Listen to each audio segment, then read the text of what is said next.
अस्सलाम वालेकुम। Standard 12 subject economics, chapter number 2, part 5, विकास ना निर्देशकों, तरक्की के इशारे। इससे पहले के पार्ट में हमने तरक्की के इशारों के 2 पॉइंट समझे थे, कौमी आमदनी की शरह और फीकस आमदनी की शरह। आज हम तीसरा पॉइंट देखेंगे कि ज़िंदगी की मादी तनासुबी इस्लाह, यानी कि जीवनी भौतिक गुणवत्ता में सुधारना। तो इससे पहले कि हमने 2 पॉइंट देखे, अब हम तीसरा पॉइंट देखेंगे कि ज़िंदगी की मादी तनासुबी में इस्लाह यानी क्या। ये दोनों के अलावा ये तीसरे को इसमें क्यों शामिल किया है और इसे क्यों अहमियत दी है। तो आइए हम ज़िंदगी की मादी तनासुबी में इस्लाह की सबसे पहले मैं आपको तारीफ़ बताती हूँ कि ज़िंदगी की मादी तनासुबी में इस्लाह की तारीफ़ क्या है। तो कोई भी मखसूस वक्त के दरमियान मुल्क के फ़र्द के ज़रिए बरक़रार हो या बरक़रार ना हो, ये तमाम चीज़ों का इस्तेमाल के खिदमत, उसका मेयार, उसकी ऊंची शरह कितनी है, ये नापने की शरह को ज़िंदगी की इस्लाह कहते हैं। वापस बोलती हूँ, कोई मखसूस वक्त के दरमियान, मखसूस वक्त यानी कि 6 महीने, 3 महीने, साल, कोई मखसूस वक्त के दरमियान मुल्क के फ़र्द के ज़रिए बरक़रार हो या बरक़रार ना हो, ये तमाम चीज़ों का इस्तेमाल के खिदमत, उसका मेयार, उसकी सिफत ऊंची है, इसे नापने की शरह को ज़िंदगी की इस्लाह कहते हैं। यानी कि इसका मतलब ये हुआ कि मुल्क के अंदर जो लोग रहते हैं, वो लोग जो चीज़ें इस्तेमाल करते हैं, वो इस्तेमाल करने वाली चीज़ें की सिफत कैसी है, क्या वो ज़्यादा कर रहे या कम कर रहे। अगर वो ज़्यादा कर रहे हैं तो उसकी यानी कि उस मुल्क की तरक्की ऊंची है। अगर मान लो कि फ़र्द ज़्यादा है, यानी कि आबादी ज़्यादा है और ज़ख़ीरा कम है, तो जो लोगों की बुनियादी ज़रूरत है अगर उनको नहीं मिलती है तो समझा जाएगा कि वो देश तरक्की की राह पर नहीं है, यानी कि उसका जो ज़िंदगी का मेयार है वो कैसा है, नीचा है। तो जो रहने वाले जो फ़र्द है, जो मुल्क के लोग हैं, जो अवाम है, वो लोगों की इस्तेमाल की हुई चीज़ कैसी है, उसकी सिफत कैसी है, ऊंची है, दरमियानी है या नीची है। तो ये तमाम के तमाम को जब वो ये लेते हैं तो उसके बाद अगर वो कितना इस्तेमाल करते हैं, अगर ज़्यादा कर रहे हैं तो ऐसा माना जाता है कि उस मुल्क की जो है ज़िंदगी की मिसलाहत यानी कि ऊंची है, उसकी तरक्की की शरह कैसी जा रही है, ऊंची जा रही है। तो ज़िंदगी की मादी इस्लाहत को मासलियत में क्यों ध्यान में लिया गया। तो मुल्क के जो लोग ये अशिया इस्तेमाल करते, उनकी मादी सिफत कैसी है, अच्छी है, ख़राब है कि दरमियानी है। वो किस बिना पर हम कह सकते हैं कि मुल्क की अशिया खिदमत इस्तेमाल कितने करते हैं और कैसे करते हैं। तो मादी ज़बान में अगर हम बोले तो अशिया की खिदमत का इस्तेमाल ज़्यादा होता है। अगर सिफत ऊंची होती है तो उस मुल्क की मादी तनासुबी हालत कैसी होगी, ऊंची होगी। अब इसके अलावा कि जीवन की भौतिक गुणवत्ता में समाविष्ट बातों, यानी कि उसके अंदर कौन कौन सी बातों का शुमार होता है। इससे पहले हमने जो देखा कौमी आमदनी और फीकस आमदनी, तो कौमी आमदनी और फीकस आमदनी में भी ऐसी बहुत सी बातें थी जो कोई में ध्यान में ली जाती थी और कोई ध्यान में नहीं ले जाती थी। जब भी किसी मुल्क की ज़िंदगी की इस्लाहत को हम जानना चाहते हैं तो उसकी कौन कौन सी बातों का शुमार होता है, ये भी जानना ज़रूरी है। सिर्फ आमदनी जानने से मुल्क की तरक्की को हम जान नहीं सकते हैं। तो ऐसी बहुत सी बातें हैं जिसके अंदर इसका शुमार होता है। तो हमारे पास, हालांकि हम जीवन की भौतिक गुणवत्ता अंक पहले सीखेंगे, लेकिन ये क्या है इसके पहले मैं आपको बता रही हूँ कि ज़िंदगी की इस्लाहत यानी कि ज़िंदगी की मादी तनासुबी इस्लाहत में क्या है और कौन सी बातों का शुमार होता है। इससे पहले मैं आपको इससे वाकिफ़ करना चाहती हूँ। तो इसके कितने पॉइंट हैं हमारे पास, 10 पॉइंट हैं। तो सबसे पहले है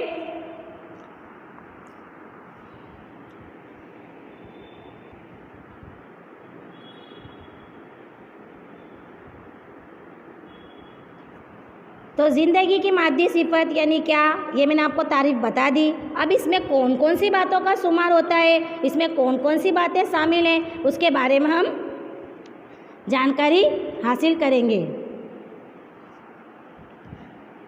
तो इसकी 10 बातें हैं। सबसे पहले है बच्चों की अमवात।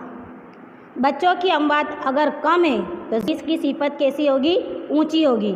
अगर ज़्यादा है तो उसको कहा जाएगा कि उस मुल्क की ज़िंदगी की जो सिफत का म्यार है वो कैसा है।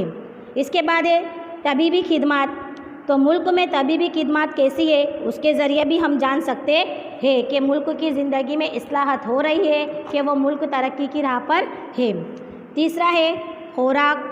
तो मुल्क के लोग जो खुराक लेते हैं उसकी सिफत कैसी है, क्या उनमें कमी है या नहीं है, इसकी बिना पर भी उनको खुराक मिल रही है या नहीं मिल रही है। ये तमाम की बिना पर भी हम कह सकते हैं कि उस मुल्क की ज़िंदगी का मादी सिफत का म्यार ऊंचा है। इसके बाद आएगा कि गटर।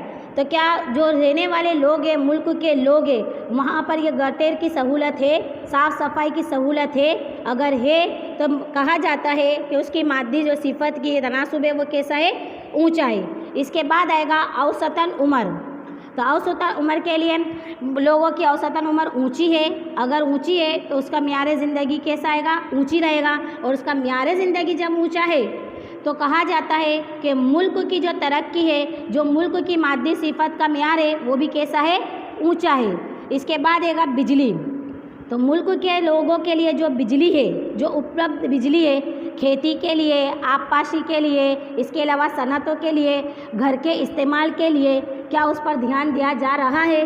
क्या लोगों को उनके इस्तेमाल करने वाली बिजली मिल रही है? ये तमाम बातों को ध्यान में रखकर इसकी हम ज़िंदगी इसका हम निकाल सकते है कि मुल्क कैसा है, क्या उसके इसमें इसको सहूलत हासिल है या नहीं है, तो इसकी मादी सिफत ऊंची होगी। इसके बाद आएगा नक्ल हमल की खिदमत। नक्ल हमल की खिदमत और ख़बर रसानी। तो नक्ल हमल की खिदमत, ख़बर रसानी खिदमत मुल्क में कितनी वसी है, इसका शुमार भी ज़िंदगी की सिफत में शामिल होता है। इसके बाद है मकान। तो मुल्क के लोग, कितने लोगों के पास घर है, कितने लोगों के पास घर नहीं है। फिर उनकी बुनियादी जो ज़रूरत है, हम कहते हैं रोटी, कपड़ा, मकान, तो क्या वो उनकी ज़रूरतों को पूरा हो रहा है या उनको ये तमाम चीज़ें की सहूलत है या नहीं है। अगर सहूलत है तो कहा जाएगा कि उसकी सिफत, इस मुल्क की जो मादी सिफत है वो कैसी है? ऊंची है। और अगर नहीं है, अगर उनको तमाम ज़रूरतों की चीज़ें हासिल नहीं हो रही है, तो हम कह सकते हैं कि उस मुल्क के अंदर यानी कि गरीबी है, जिसके नतीजे में उसकी जो सिफती मादी तनासुबी है वो कैसी है? नीची है। अब पानी। तो मुल्क के लोगों को पानी कितना मिलता है, यह ख़ास तौर पर ध्यान दिया जाता है कि उनको पानी मिल रहा है या नहीं मिल रहा है। इसके बाद 10वां है कि तालीम। मुल्क के लोगों की तालीम कम से कम खर्च में हासिल हो। हमारे मुल्क में 14 साल से कम उम्र वाले बच्चों को तालीम दी जाती है, ये एक बहुत अच्छी बात है।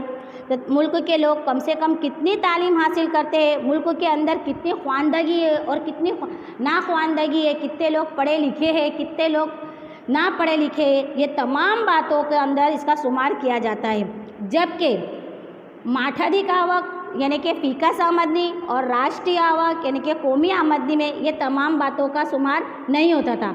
कौमी आमदनी में आबादी को ध्यान में नहीं लिया जाता था, जबकि फीकस आमदनी में आबादी को ध्यान में लिया जाता है। लेकिन ये तीसरे पॉइंट के अंदर ये तमाम 10 बातों को ध्यान में लिया जाता है।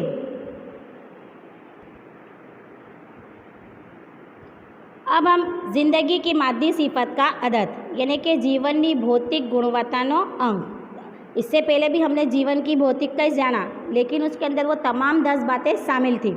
लेकिन ज़िंदगी की मादी सिफत के अदद को क्यों मुल्क के म्यार को तरक्की नापने का लिए जाना जाता है, तो सबसे पहले हम देखेंगे क्यों ज़िंदगी की मादी सिफर को सरकार ने अहमियत दी है। सबसे बड़ी इसकी वजह यह है कि मुल्क की कौमी आमदनी और फीकस आमदनी ऐसे 2 नाप है और उनकी बहुत से हदूद है। ऐसे पहले मैंने आपको बता दिया था कि फीकस आमदनी में आबादी को ध्यान में लेते, जबकि कौमी आमदनी में आबादी को ध्यान में नहीं लिया जाता है।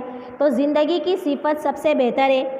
इसे जानने के लिए मुल्क के लोगों की तरक्की नापनी हो तो मुल्क के लोगों का म्यार ज़िंदगी कैसा है ये भी हमको जानना बहुत ज़रूरी है। ऊंचा है, नीचा है, तो ये इसकी बिना पर हम कह सकते हैं कि मुल्क तरक्की कर रहा है। यानी कि नतीजन ये कि मुल्क की तरक्की नापने का सही म्यार जीवन की भौतिक गुणवत्ता नो अंक यानी कि ज़िंदगी की मादी सिफत का अदद ये सही म्यार है।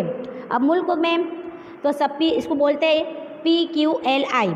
तो अब इसकी तलाश किसने की? तो प्रोफेसर डॉक्टर मॉरिस ने। याद रखियो, 1 मार्क्स में ये सवाल आ सकता है कि PQLI ने शोध कोने करी? तो प्रोफेसर डॉक्टर मॉरिस ने PQLI की तलाश की। अब PQLI को अंग्रेज़ी में क्या बोलते हैं? तो PQLI को इंग्लिश में फिज़िकल क्वालिटी लाइफ इंडेक्स। ये भी सवाल आपका 1 मार्क्स में आ सकता है कि PQLI नो पूरा नाम आपो, तो आपने लिखेंगे फिज़िकल क्वालिटी लाइफ इंडेक्स।